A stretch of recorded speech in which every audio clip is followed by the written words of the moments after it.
classmates to Crash Course History Judaism. Now, we aren't talking about the Jews of today who eat bagels and lox and throw lavish bar mitzvahs. No, we are talking about the original Jewish people, the ones who walked thousands of miles of desert to end up in present-day Israel. Judaism is considered to be the first monotheistic religion, meaning they worship in one God. The roots of this religion begin with this guy named Abraham. He was born in Ur and believed in one single creator. Eventually, according to the Old Testament, God came to Abraham and said, "If you go walk around for years, I'll bless you with a great nation." This was like hitting the lottery in the ancient world. Anyway, Abe walked around present-day Israel for years, but was growing old and wanted children. Abraham and his wife Sarah never had children, and well into their 90s, Sarah gave birth to their son Isaac. Although biologically impossible, let's continue. Isaac had two sons named Jacob and Esau. They fought all the time, but that's not the point. Centuries later, the Jews were in Egypt where the pharaohs hated them. Moses came along and said, "Let's get the heck out of here." So all the Jews left, but didn't let their bread rise, hence matzah, also known as cardboard. Moses led the Jews out of Egypt, parted the Red Sea, got lost for 40 years, and eventually ended up in Israel where he died. If only Moses had a GPS, how different history would have been. But before he died, Moses and his followers ended up in Mount Sinai in Egypt where God came to them. There, God appeared to Moses and made an agreement with him. God declared that all of the Israelites were his own people and that they must listen to God and obey his laws. It's his way or the highway, but in their case, the desert. These laws were part of the Torah, but also known as the Ten Commandments, which were given to Moses on 2 stone tablets. They set out the basic principles that would govern the Israelites' lives through daily activities to marriage, relationships, and civil laws. Judaism continued to spread and prosper with all odds against them. The laws in history are still felt around the world today. And now to Cassie.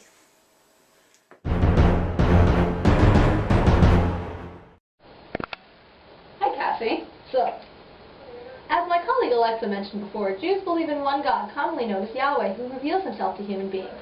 He is caring, obedient, fair, and extremely awesome. His power affects destinies of individuals and of nations. Too bad that God can't control Miley Cyrus in all of her music videos. Anyway, this was unlike the polytheism of the Roman Empire. This is illustrated in the phrase, "Hear, O Israel, the Lord our God, the Lord is one." The Torah is the first 5 books of the Bible revealed to Moses, and the Talmud is the written interpretation of the Hebrew Scriptures. The Jews do not believe in original sin, since people are made in God's image. Well, they clearly didn't visit Las Vegas or watch Honey Boo Boo. They believe that Israel is their promised land, which is fought over for the next thousands of years. Orthodox Jews follow strict dietary laws that are kosher laws. They have a legal system to guide proper behavior, religious, familial, sexual, nice, etc. The 10 Commandments, not the movie, are revered as the heart of the revelation to Moses at Mount Sinai. It dealt with daily activities and relationships between people. The kingdom of priests and a sacred nation, God forbade intermarriage with outsiders. He also prohibited eating animals that do not have hooves and fish that do not have scales and fins. Pretty much they can't eat anything delicious, aka bacon. There was centralized worship in the hands of a priestly aristocracy, and animal sacrifices did occur. They created a sacred calendar, and Jewish leaders reconstituted earlier polytheistic celebrations of nature into national religious celebrations. Such as Hanukkah. Next, we have Simona, a real-life Jew, to read the open letter.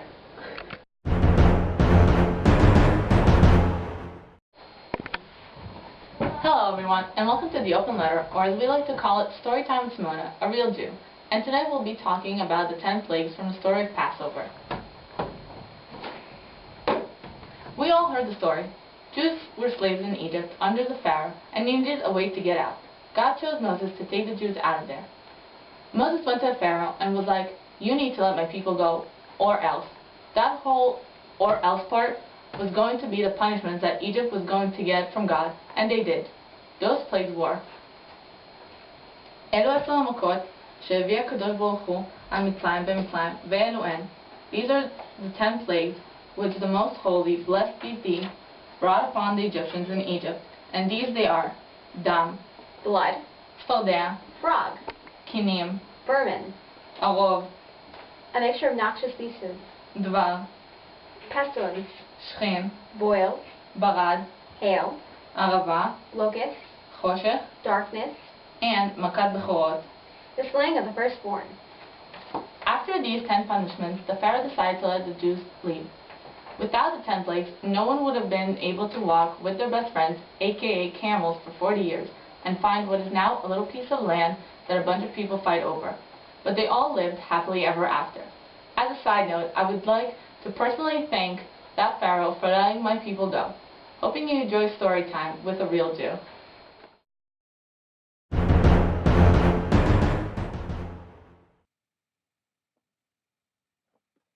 Some say that Sarah did not really do much except for giving birth to Abraham's son, but it's not all true.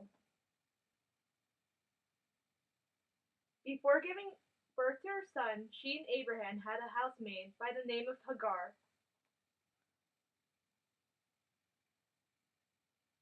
When Sarah was unable to get pregnant, she saw that Abe wasn't too happy about that.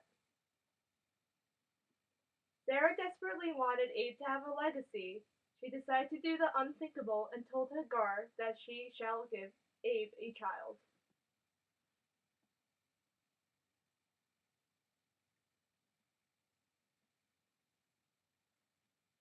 What could Hagar have possibly done but to listen to her boss? So that's what she did. Hagar gave birth to her son, but soon after an angel came and gave Sarah the ability to get pregnant at the age of 90 and gave birth to Isaac. Seeing that she needed her husband, she told Abe to tell Hagar that she must leave their house immediately. Not knowing what he should do, Abe talked to God, and God told him that he shall listen to what his wife said, and that's what he did. Hagar left with her son by the name of Ismael. God confirmed to Hagar that her son will be promised a great nation. Ismail turned out to be Islamic, connecting the Jews and the Islams with a common father to their people. This is sibling rivalry at its best!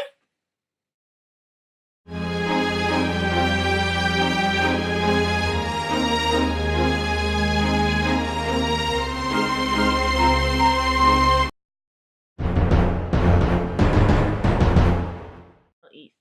Sarah and Abraham were from Mesopotamia, which is present-day Iraq. The Babylonian Talmud was written there. Passover comes from Egyptian Jews, and Purim is derived from Iranian Jews. Hebrew is developed from other Semitic languages from the region. The Persian Empire let the Jews return to Israel after Babylonian exile. However, many stayed under Persian Empire. Some went back to rebuild Israel, while others moved to present-day Iraq, Iran, Syria, Yemen, Egypt, India, China, and Afghanistan. The ones who chose to rebuild Israel were eventually destroyed by the Roman Empire and enslaved. When Rome fell, some went to Spain and Portugal, but were only able to stay until the Spanish Inquisition. After that, some fled to the Turkish Empire and South America due to persecution.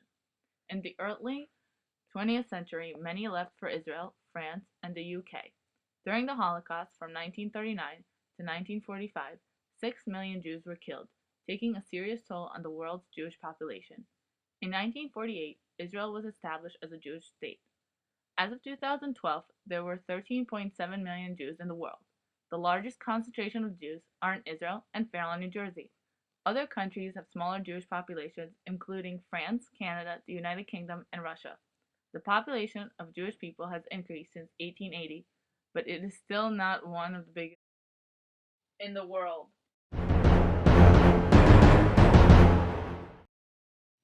In case you didn't know, Jesus Christ was in fact Jewish. His followers were Jewish people living in the Roman Empire who believed that he was the Messiah or Savior. God promised them to restore their homeland, Israel. Christianity began as a movement within Judaism and was not considered a rebellion against the established faith. As Jews became more and more upset with the Roman Empire, Christianity gained more popularity.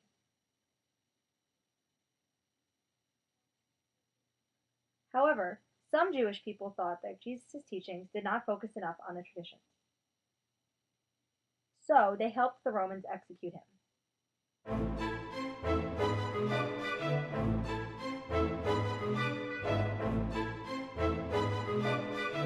When when he resurrected 3 days later, more people believed in his teachings.